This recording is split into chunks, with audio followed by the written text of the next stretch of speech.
Good morning, everybody. Welcome to online classes of English grammar of ED class.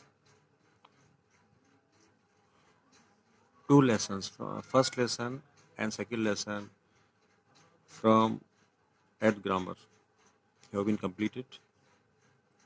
The topic of first lesson was the sentence, and the second topic that is completed yesterday, the phrases and the clauses. I assigned you some homework 2 days back. Now I am going to explain the answer of the assigned homework. So page number, you might see in your page number 7, exercise number 1.1. Here the instruction is circle the direct object and underline the indirect object. In the first sentence, so I bought a computer game for my brother. So I bought a computer. So you are to identify by what method? Living and non-living. Simple method, simplest method. A computer, you have to make circle. Computer, circle आएगा because it is direct object. My brother, indirect object. It should be underlined like this. So this was the answer to the first sentence. Now we move to second. The teacher told them a story. The story, not living, means direct है और them indirect object है. For दिया था मैंने skipping third sentence. I made tick on 4. She gave me a book. A book, direct, me indirect. 7 देखें. I have a costly pencil box. In this sentence, there is neither direct object nor indirect object. It is only complement. The costly pencil box is a complement. There is no object in this sentence. Number 9, the class listened to the story with full attention. Here the story is direct object. The story ये direct object है, इसमें आप देखते only direct, इसमें indirect object नहीं है. Next questions, next exercise number 1.2, page number 9, exercise number 1.2. Identify, here the question is identify the instruction is identify the given sentences as assertive, the assertive, imperative, exclamative and interrogative. You have to write in front of each sentence which type of sentence is it. Number 1, how beautiful is the flower? It is exclamative sentence. Put this mark आपको, you are to put this mark. Exclamative mark आपको इसमें लगाना है. Next आता है for third, what are you doing here? Interrogative. Interrogative mark, interrogative है. और sentence number 4, I cannot believe that he is a dancer. ये sentence assertive है. आंसर होगा, the answer to this sentence is assertive. Simple sentence है ये. Sentence number 7, most children have a good knowledge about sports. It is also assertive. Sentence number 8. What a beautiful view of the hills. What a beautiful view of the hills. This sentence belongs to exclamatory sentence. यह विस्मय बोधक sentence है. तो इन 5 sentences में से first and 8 ये दोनों हुए एक्सक्लेमेटरी सेंटेंस. इसमें विस्मय है, इसमें आश्चर्य है, कहीं खुशी है, और थर्ड इंट्रोगेटिव है, बिकॉज ये स्टार्ट है वर्ड से और उसके बाद हेल्पिंग वर्ब है, फिर सब्जेक्ट है. ये इसका स्ट्रक्चर है, that's why it is interrogative. 4 and 7 both these sentences belong to assertive type, because simple sentence है ये. It starts subject verb subject verb and so on and so forth. तो 4 and 7 जो है ये आपके assertive हो गए, ये simple sentence हो गए. Okay, now it's okay. Question B, exercise 1.2. 1 इसमें द क्वेश्चन थे 1 2 7 8 और 9, 5 क्वेश्चंस थे. You are to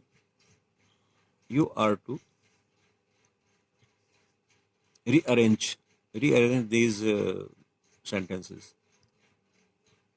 The instruction is given in front of each sentence. First one is exclamatory. Now I put numbers 4 2 3 5 1 6. Now you are required to arrange in sequence all these numbers. Number 1, start with number 1, how. Second, worried, how worried. Third, the, how worried the. 4, young. 4 में जहाँ 4 आएगा वहाँ पर आपको young लगाना है. Woman ये 5 है. How worried the young woman looks, ये looks आएगा लास्ट में, ये 6 आ गया. तो सीक्वेंस में आप इन नंबरिंग को सेट करेंगे तो आंसर ऑटोमेटिक आपके सामने आ जाएगा, और इन द एंड आपको एक्सक्लेमेटिव ये मार्क लगा दीजिएगा. ये आपका आंसर हो गया. In each and every sentence that is given to you to be done, to be attempted, they are numbered. So you are required to put all these numbers in sequence, in order. इनको आपको order में set करना है. Then all the sentence that is written in a jumbled way would become in order. First second में देखें. First do you know, first में आएगा do you know. Do start with capital do you know. Second, how many. Third, sources of pleasure. Third, are there in our life. ये interrogative है. ये answer complete हो गया. ये आपके last में साइन ऑफ इंट्रोगेशन आपको लगाना है. 7 देखें. 7 में of is another, tension, source और स्ट्रेस. यह नंबर 1 स्ट्रेस है. Stress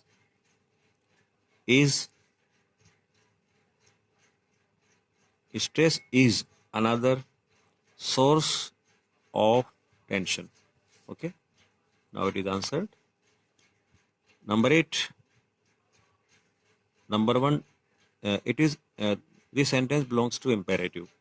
Now an imperative sentence starts with main verb of the first form. So this imperative is negative imperative, so you have to start don't. तो number 1, don't panic, ना भागो. Don't panic when something goes wrong. जब कुछ गड़बड़ हो जाए तो ना भागो, ये सेंटेंस इम्पेरेटिव है, इट इज ऑल्सो आंसर्ड। 9 देखें आप, what cute kitten is a it, this sentence is exclamatory, ये सेंटेंस एस्क्लेमेटरी है, विस्मय बोधक है। इस विस्मय बोधक में आप ऑलरेडी आपको ये पता है कि ये व्हाट से स्टार्ट होते हैं और हाउ से स्टार्ट होते हैं, प्लस आपको स्ट्रक्चर दिया हुआ था, आप उसमें भी इसको टैली करें। व्हाट व्हाट अ, ये जो आ है, व्हाट अ क्यूट किटन, अब ए जो है ये क्यूट के जस्ट बिफोर आएगा, what a cute kitten it is, exclamatory sentence में वर्ब लास्ट में आता है और ठीक उसके बिफोर इज आता है, तो सेंटेंस हुआ what A cute kitten, what A cute kitten it is, कितना प्यारा बिल्ली का बच्चा है, और in the end you put exclamative mark. So this exercise is also over. Now we move to next exercise that is already given to you 2 days back. 2 days back. Now exercise number 2.1, page number 11. Number 1.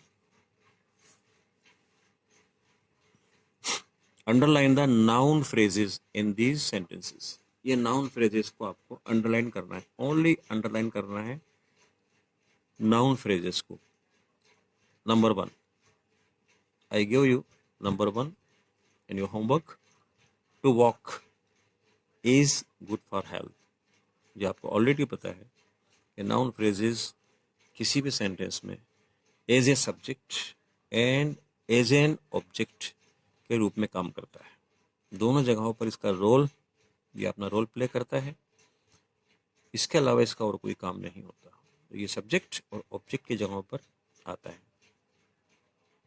तो number 1 में to walk, ये underline जो है to walk, ये noun phrase, it is answer, इसका answer हो चुका। Next third है आपका, would you like to by, two by, ये टू बाई, अब टू बाई ये इसका नाउन फ्रेज है। ए मोबाइल इसके साथ अटैच है, इसलिए हम इसको इसके नीचे भी एक सिंगल लाइन खींच देंगे। मैन जो है वो टू बाई है, to plus buy, she sang to sing, she ये जो है ना, would you like to buy a mobile, तो टू बाई जो है ये आपका नाउन फ्रेज है, और टू बाई है मोबाइल, इसे कंप्लीट पढ़ेंगे तो और बेटर होगा। इसमें जो प्रॉपर आंसर है वो टू बाई है। 4 पे देखते हैं हम, I enjoy walking in the evening, walking, आप देख रहे होंगे साहब वॉकिंग ये तो वर्ब है, आपके माइंड में ये बात आएगी। आप रिकॉल कीजिए 7th क्लास में हमने पढ़ा था नॉन फिनिट वर्ब, याद आ रहा है आपको? नॉन फिनिट वर्ब में क्या क्या हुआ था? जेरेंट्स थे, पार्टिसिपल्स थे, पास्ट पार्टिसिपल थे और इन्फिनिट थे। तो हम ये देख रहे हैं टू वॉक इन्फिनिट है। यह हम देख रहे हैं गोइंग फॉर, ये गोइंग फॉर, सॉरी थर्ड में देख रहे हैं हम टू बाई, टू बाई ये दो का ग्रुप है, तो ये आपका नाउन फ्रेज हो गया। 4 देख रहे हैं आप, enjoy walking in, walking walk verb है, और आईएनजी ये हमने वर्ब को नाउन में चेंज किया है, वॉकिंग, तो ये जेरेंड है एक तरह से। तो आप मेन बात पर ध्यान दीजिए, आप वॉकिंग ये नाउन है, वर्बल नाउन है ये, तो इसलिए ये नाउन फ्रेज है। तो वॉकिंग इन, वॉकिंग इन, अब इसके साथ ये भी थे तो इन द माउथ, तो वॉकिंग इन ये कंप्लीट आपका नाउन फ्रेज हो गया। नंबर 5 पे आइए, he hopes to win, to win ये नाउन फ्रेज हो गया। 7 पे आइए, बाइंग ए फ्लैट, ये बाइंग क्या है? वर्बल नाउन है, मीन्स नाउन फ्रेज है, तो ये buying a flat in the city is expensive. हाँ 10 this exercise is also done, because these exercises I gave you, I assigned you 2 days back, and all these exercises from 1 to up to here have been over.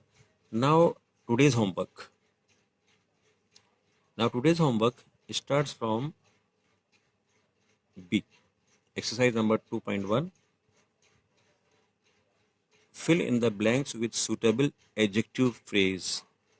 ये adjective phrase हैं आपके, इनसे यहाँ fill करना है. Be careful, care should be taken when you fill the blank with phrase. Adjective phrases हैं ये clauses नहीं है. तो when you start to fill, keep in mind the definition of a phrase. Phrase is without verb as well as subject. तो इसको आपको mind में रखना है.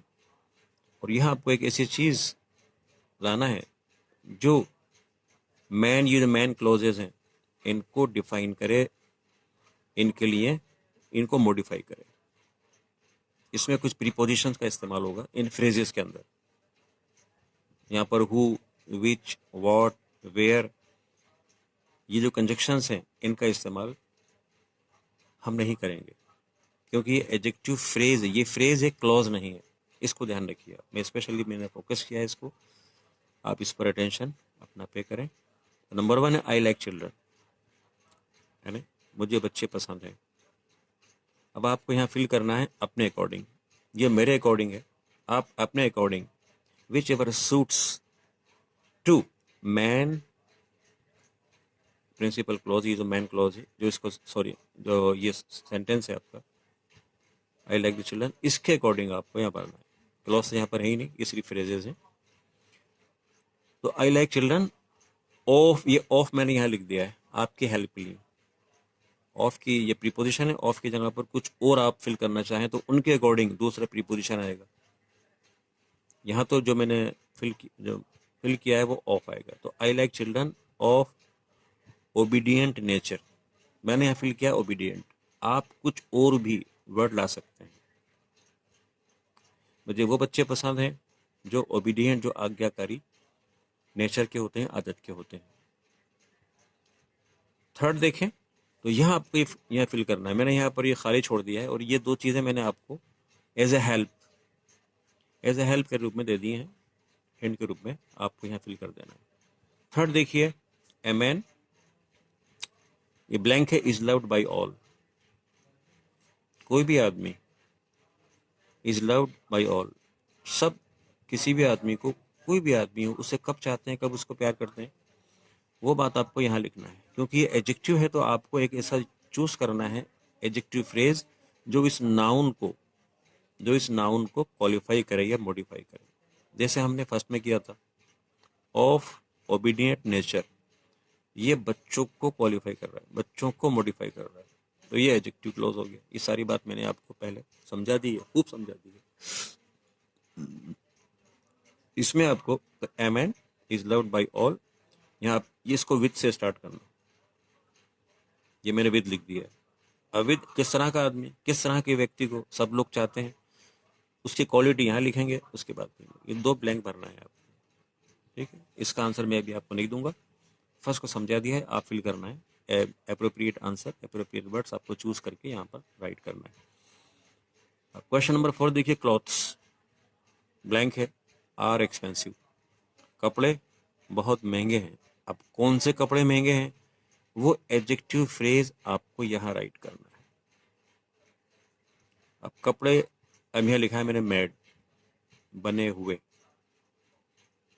क्लॉथ्स, मेड, बीच में आएगा ऑफ, मेड ऑफ, काय के, ये आपको फिल करना है. उस चीज के बने हुए कपड़े बहुत महंगे होते हैं. तो यहाँ जो आप लिखेंगे एडजेक्टिव फ्रेज, वो किसे रेफर करेगा, क्लॉथ्स को. ठीक है, अब 6 पे आते हैं हम. The book belongs to my friend, वो किताब मेरे दोस्त की है. बिलोंग्स टू माई फ्रेंड, मेरे दोस्त की है. अब यहाँ पर आपको एक प्रॉपर एप्रोप्रिएट एडजेक्टिव फ्रेज भरना है, विथ से भर दें या ऑफ से भर दें, जो आपको सूट करे, जो इन प्रीपोजिशन के बाद आपको इजियर लगे वो आप फिल कर दें। A book with, I won't disclose the answer. Answer will be disclosed after some time. तो क्वेश्चन नंबर 8 पर आते हैं। वी बॉट ए टेबल, हमने एक टेबल खरीदी। कैसी टेबल थी वो? फ्रॉम एन ओल्ड स्टोर, एक पुराने स्टोर से हमने एक टेबल खरीदी। अब यहाँ लिख दिया मेड ऑफ, मैंने लिख दिया मेड ऑफ, आप कुछ और भी लिख सकते हैं अपने सोच समझ के अपनी। तो मेड ऑफ काय की बनी थी? जिसकी बनी थी वो टेबल, वो आप इसके आगे फिल कर दें। ये मैंने आपकी थोड़ी एज ए हेल्प के लिए मैंने इनको यहाँ पर लिख दिया है, आप इन्हें सॉल्व कर लें। सी में आइए। अब सी में कहता है fill in the blanks with suitable adverb clause. ये एडवर्ब फ्रेजेस हैं। कौन से फ्रेजेस हैं? Adverb phrases. ये एडवर्ब फ्रेजेस है। Number 1, answer this question. अब आपको यहाँ पर ध्यान देना है, एडवर्ब फ्रेजेस की डेफिनेशन आपको यहाँ पर जहन में रखना है, अपने माइंड में रखना है कि डेफिनेशन क्या है जो आपको समझाइए। एडवर्ब वर्ब के लिए इस्तेमाल होते हैं, वर्ब के लिए बहुत ज़्यादा इस्तेमाल होते हैं। तो यहाँ जो वर्ब है उसके लिए एक एडवर्ब, जैसे आंसर दिस क्वेश्चन। यहाँ पर अब फ्रेजेस हैं इन डिटेल,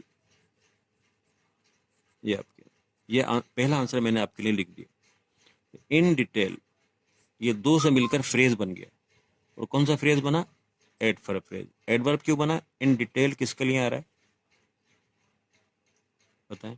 मतलब इन डिटेल, डिटेल में क्या करें? आंसर दें। इस आंसर के लिए क्वेश्चन है, answer this question in detail. तो ये इसको तो वर्ब को क्वालिफाई कर रहा है, इसलिए इन डिटेल ये फ्रेजेस आपके। सेकंड देखें, पुट दीज कीज, बहुत इजी है। इन चाबियों को रख दो। कहाँ रख दो? यहाँ पर आप यूज करेंगे कोई प्रीपोजिशन, जैसे यहाँ इन आया, यहाँ ऑन भी आ सकता है। कहाँ रखना है वो आप। थर्ड देखें, द बस विल लीव, अब बस रवाना होगी। कब रवाना होगी? वो टाइम लिख दें, और टाइम से पहले एक प्रीपोजिशन आता है एट, वो आप लगा दें यहाँ पर। फोर देखिए, वी ग्रीटेड द गेस्ट, हमने मेहमानों का अभिवादन किया। कैसे किया? In what way did you greet your guest? तो वी ग्रीटेड द गेस्ट, यहाँ आप लगा दीजिए विद, ये यहाँ विद प्रीपोजिशन है, विद अब आगे आपको करना है। कैसे किया वो आप यहाँ लिख दें। नंबर 7 देखें, द यंग गर्ल डांस्ड, यानी लड़की ने डांस किया। कैसे डांस किया वो आपको यहाँ लिख देना है। बहुत सिंपल सेंटेंस है, इसको आपको अटेम्प्ट करना है। नेक्स्ट जो क्वेश्चन है उसको भी आप ध्यान से देखें। ये है क्लोजेस, ये थे आपके फ्रेजेस, और अब क्लोजेस को आप स्पेशली देखें ध्यान से। क्लोजेस में क्वेश्चन आंसर, ये क्लोजेस आ गए, ये clauses. First one very simple, mark the clauses, main clause MC, उसके आगे आप MC लिख दें अंडरलाइन करके, एंड सबऑर्डिनेट क्लोज SC, ये शॉर्ट फॉर्म है मैन क्लोज की MC और सबऑर्डिनेट की SC। नंबर 1 है Govind likes the painting, Govind like the painting. अब ये क्या है? MC, और विच आर हैंडक्राफ्टेड, ये SC है, ये SC है। ये आपका आंसर हो गया। ओके, तो you are to do like this. Second है आपका, if I like the dress I shall buy it. ऐसे ही आपको ऐसा करते रहना है। इनमें जो मेन है ये क्लोजेस हैं। क्लोजेस का पता है कि एक क्लोज जो है वो दूसरे पे डिपेंड करता है।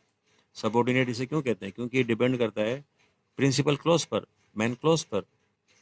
तो हमें ये ध्यान देखना है। इसमें जो सबऑर्डिनेट है, चाहे तो पहले आप उससे कर लें अंडरलाइन, तो फिर ऑटोमेटिकली जो मेन क्लोज होगा वो आपके सामने आ जाएगा। जिसमें आपको सुविधा हो, आसानी हो, वो आप काम करें। तो ये 1 to 8 कर लेना, very easy, very simple to all of you. Number 8 देखें, combine each set of sentences in such a way. इनको आप इस तरह से सेट करना है कि that the subordinate clause is a noun clause, मतलब इनमें आपको नाउन क्लॉज ऐड करना है। नाउन क्लॉज, अब नाउन क्लॉज को बनाने के लिए आपको मैंने कल बताए थे कुछ कंजक्शंस, जैसे that, if, what, whatever, who, why, how, etcetera etcetera, ऐसे और भी हैं। ये सब, ये जो हैं, ये इस्तेमाल होते हैं नाउन क्लॉज को बनाने में। कहीं और भी आते हैं, लेकिन यहाँ पर ये जो है ये आपकी हेल्प करेंगे नाउन क्लॉज को बनाने में। नंबर 1, नंबर 1 है he will return soon. First sentence है ही सेड सो, उसने ऐसा कहा, उसने ऐसा कहा कि वो बहुत जल्द वापस आएगा। अब इसमें आपको इसमें जो मैन क्लॉज है, मैन क्लॉज इसमें लास्ट में दिया हुआ है, मतलब सेकंड सेंटेंस जो है वो मैन क्लॉज है, तो इसको आप स्टार्टिंग में लाएंगे। मैंने यहाँ नंबर डाल दिए, नंबर 1, नंबर 2। नंबर 1 का मतलब ये जो है नंबर 1, ये सबसे पहले लिखा जाएगा, और उसके बाद ही विल रिटर्न सून, ये उसके बाद लिखा जाएगा। तो नंबर 1 हुआ ही सेड, है ना, ही सेड, उसके बाद डेट लगेगा। डेट क्यों लगेगा? क्योंकि डेट नाउन क्लॉज को बनाने वाला कंजक्शन है, नाउन क्लॉज के साथ में आएगा। तो ही सेड डेट, डेट से लेकर डेट ही वुड रिटर्न सून। अब यह विल था, विल का वुड क्यों हो गया? क्योंकि यह सेंटेंस 2 थे, इसको हमने कंबाइन कर दिया डेट के साथ। तो ये जो सेड है ये सेकंड फॉर्म में है, तो ये सेकंड फॉर्म में है, तो विल भी सेकंड फॉर्म में आएगा, विल वुड बन जाएगा। तो इस तरह ये होगा he said that he would return soon, कि वो बहुत जल्द वापस आएगा। इस तरह से ये आंसर हो गया। इसको थोड़ा ध्यान से करना आप, क्योंकि इससे मिस्टेक होने के चांसेस हैं। सेकंड है आपका when will the train arrive. अभी नंबर 1 डाला है, नंबर 2 मतलब ये टेल मी यहाँ पर आएगा, और उसके बाद यहाँ ऑलरेडी आपके सामने वैन है, यहाँ आपको ऑलरेडी एक कंजक्शन दिया हुआ है वैन, तो ये वैन ही आ जाएगा, और आगे से आपको इंट्रोगेटिव व्हेन द ट्रेन, ये हटेगा, आपका क्वेश्चन खत्म हो जाएगा। ये आप जब इसको चेंज करेंगे क्लोज में, तो tell me when the train will arrive, यहाँ विल का वुड नहीं होगा, क्योंकि यहाँ टेल है, टोल्ड नहीं है। तो tell me when the train, यहाँ विल आ जाएगा, विल अराइव, और आगे से इंट्रोगेटिव मार्क हम हटा देंगे। तो जहाँ भी क्वेश्चन आएगा उसका इंट्रोगेटिव मार्क हटेगा, और उसका जो स्ट्रक्चर है वो थोड़ा सा बदल जाएगा, इसका हमें ध्यान रखना है। थर्ड देखें आप, Roma is absent today, do you know the reason. अब ये क्वेश्चन है, अब ये नंबर 1, नंबर 2, अब स्टार्ट होगा do you know the reason, इसको हम हटा देंगे। ये क्वेश्चन रहेगा आपका यहाँ पर, क्योंकि स्टार्टिंग में ये क्वेश्चन है, और ये था आपका इम्पेरेटिव सेंटेंस। बहरहाल ये do you know the reason, do you know the reason why, यहाँ वाई लगेगा, why Roma is absent today. Reason है इसलिए बीच में वाई लगेगा, रीज़न के लिए वाई इस्तेमाल होता है। ऐसे ही नंबर 4 देखें, the teacher will accept my apology, I know it. अब इट को आपको हटाना होगा। ये सब आपकी थोड़ी सी आईक्यू की बातें हैं, समझदारी की बातें होंगी। आप में से कुछ लोग इट भी यूज़ कर लेंगे, नहीं, आपको इट नहीं लगाना, क्योंकि ये सेकंड सेंटेंस है, और सेकंड सेंटेंस में इट किसी नाउन के लिए इस्तेमाल हो रहा है। I the teacher accept my apology, apology के लिए आ रहा है, इसलिए आई नो आएगा यहाँ पर। आई नो से स्टार्ट करेंगे। ये आपके 1 2 3 4, ये 4 हो गए, और एक और ले लें 6। Einstein was genius, everyone knows this, everyone knows that Einstein was. इस तरह से आपके आंसर हो गए। अब सी में आ जाएं। अब ये जो combined each of this man clauses, ये मैन क्लॉजेज हैं, इनको आपको कंबाइन करना है इन्हें कंप्लीट करना है by adding a suitable noun close. इसमें भी नाउन क्लोज लगाना है, ये नाउन क्लोज आएगा। The words given in the brackets will help you. Bracket में इसने ये वर्ड्स दे दिए हैं, जैसे मैंने ऊपर यहाँ वर्ड्स लिख दिए हैं, व्हाट, वेयर, हाउ, इफ, है ना, ये लिख दिए। इसने यहाँ पर ये वर्ड्स लिख दिए, तो ये दैट, व्हाट, हु, ये नाउन क्लोजेज में इस्तेमाल किए जाएंगे। तो आई स्ट्रांगली बिलीव आपको आगे लिखना है, डेट से स्टार्ट होगा, ये डेट आप खोल देना, इसको हटा देना आप ब्रैकेट को। बिलीव डेट, मुझे पूरा विश्वास है कि that he will come tomorrow, ये मेरा सेंटेंस है। आप कोई सा भी सेंटेंस ऐड कर सकते हैं जो सूटेबल हो, जो उचित हो। सेकंड है आई आस्क्ड हर, मैंने उससे पूछा, what she knows about herself, कि वो अपने बारे में क्या जानती है, मैंने उससे बात पूछा। जिसमें वर्ड के बाद आपको क्या लगाना है, सब्जेक्ट लगाना है। ये क्वेश्चन नहीं है, कहीं आप लगा दें what is, what are, no, वो रॉन्ग हो जाएगा। इट इज नॉट नोन, है नहीं, ये नहीं मालूम। हु, ही या शी या कोई और सब्जेक्ट आएगा, उसके बाद फिर वर्ब आ जाएगा, ये आप ऐड कर लें। ठीक है, बहुत सिंपल है ये आपके, बिल्कुल सिंपल से। 6 में आइए आप, एवरीवन वंडर्ड, हर एक को आश्चर्य हुआ। हाउ के बाद सब्जेक्ट लाना है, फिर आपको वर्ब लाना है, जो भी आप लाना चाहें। सेंटेंस को आप लेंथी कर सकते हैं। 7 है, नो वन अंडरस्टूड, किसी की समझ में नहीं आया। वाई के बाद भी आपको एक सूटेबल सब्जेक्ट प्लस वर्ब, ये इसका सीक्वेंस रहेगा, ये आप नहीं बोलते, क्योंकि क्वेश्चन वर्ड्स हैं और क्वेश्चन वर्ड्स में आपको कंफ्यूजन आ सकता है, और आप इन क्वेश्चन वर्ड्स के बाद हेल्पिंग वर्ब लगा सकते हैं, जिससे सेंटेंस आपका गलत हो जाएगा, बिल्कुल रॉन्ग हो जाएगा। अब हम नेक्स्ट क्वेश्चन की तरफ मूव करते हैं। डी, ये कह रहा है join these sets of sentences bye turning the second sentence into an adjective clause. ये एडजेक्टिव क्लॉज आ गया। इससे पहले आपने पढ़े थे एडजेक्टिव फ्रेज, यहाँ आप first time adjective clause add करेंगे। मैंने आपकी हेल्प के लिए हर सेंटेंस के आगे मैंने 5 सेंटेंस दिए हैं आपको, और हर सेंटेंस के आगे मैंने इसका जो कंजक्शन है वो लिख दिया है आपकी हेल्प के लिए।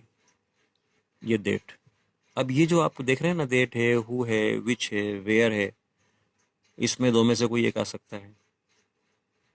तो जब आप इनको लगाएंगे यहाँ पर, तो ये जब आएंगे तो किसी को हटाकर आएंगे, मतलब रिप्लेसमेंट होगा, क्योंकि ये 2 सेंटेंस है। He bought A flat, number 1 है, ही बॉट ए फ्लैट, उसने एक फ्लैट खरीदा। ठीक है, अब फ्लैट यहाँ पर नाउन है। It is near the station, it किसके लिए आ रहा है, फ्लैट के लिए आ रहा है। ठीक है, इट फ्लैट के लिए आ रहा है, तो हम सेकंड सेंटेंस का इट, इसको हम हटा देंगे और इसकी जगह पर क्या लिखेंगे, दैट।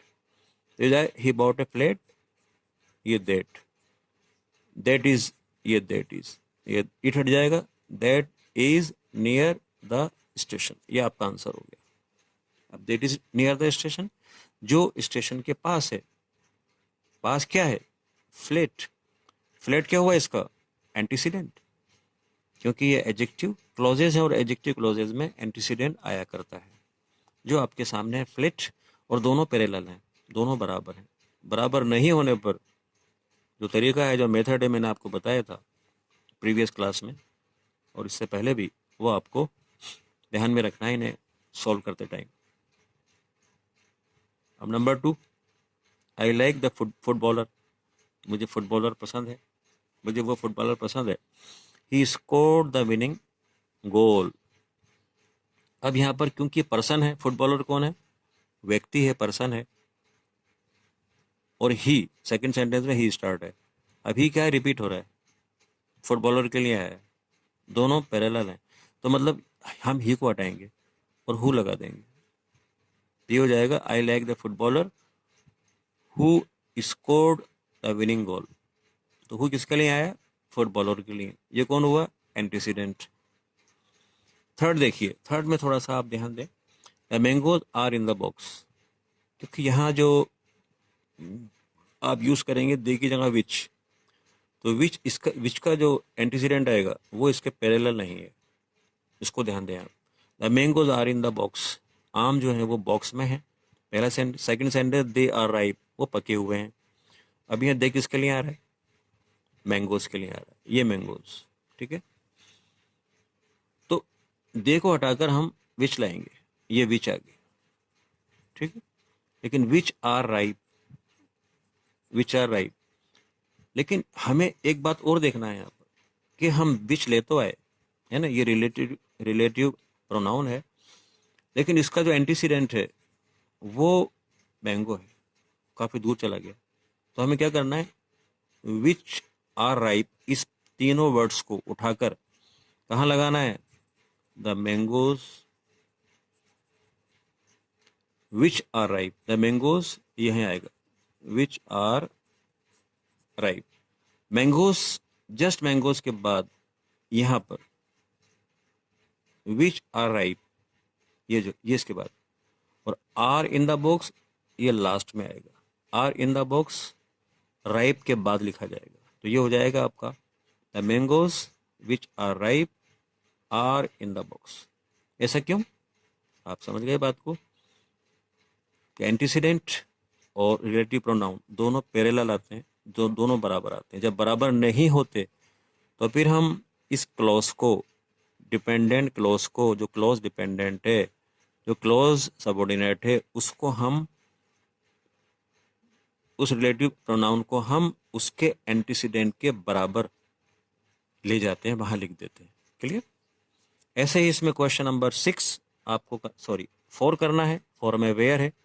अब देखिए, where I should like to visit the town, ये फुल स्टॉप हटेगा, यहाँ पर सब्जेक्ट नहीं हटेगा क्योंकि प्लेस की बात कर रहा है। अब यहाँ I was born there, where स्थान बताता है। अब जब आई वॉज बोर्न देयर आएगा तो फिर, जब वेयर आएगा तो फिर देयर हटेगा, ये ध्यान रख लीजिएगा। ऐसे ही थर्ड देखें, बर्गलर्स ब्रोक इनटू ए शॉप, जो लुटेरे थे वो शॉप में आ गए। द शॉप में एंटर हो गए। The shop sells old ornaments, यहाँ पर विच लगाए हैं, डेट लगाए हैं, बोथ आर करेक्ट। तो यहाँ पर शॉप्स, द शॉप्स हटेगा और विच लगाएंगे हम, और विच का एंटीसीडेंट शॉप है। ऐसे 6 the train was going to Mumbai, इसमें भी वही होगा जो थर्ड में आया था ना, अभी जो थर्ड में देखा था वही चीज़ यहाँ पर भी। इसको मैं नहीं बताऊंगा, इसको आप खुद करिएगा कि हम विच लगाएंगे और which was delayed by the fog, ये पूरा फ्रेज, इसका एंटीसीडेंट कौन सा है उसी के बाद लिखना है, और जो बचा हुआ है उसको फिर लास्ट में लिख दीजिएगा, ठीक है। तो इस तरह से ये जो होमवर्क मैंने आपको दिया है, इसको आप अटेम्प्ट कर लें, सफाई के साथ करें। जब आप करने बैठें तो इसका जो इंस्ट्रक्शंस है जो ऊपर दी होती है उसको भी लिखें, क्वेश्चन लिखें, और फिर उसके नीचे आंसर लिखें, ठीक है। इनकी फोटोकॉपी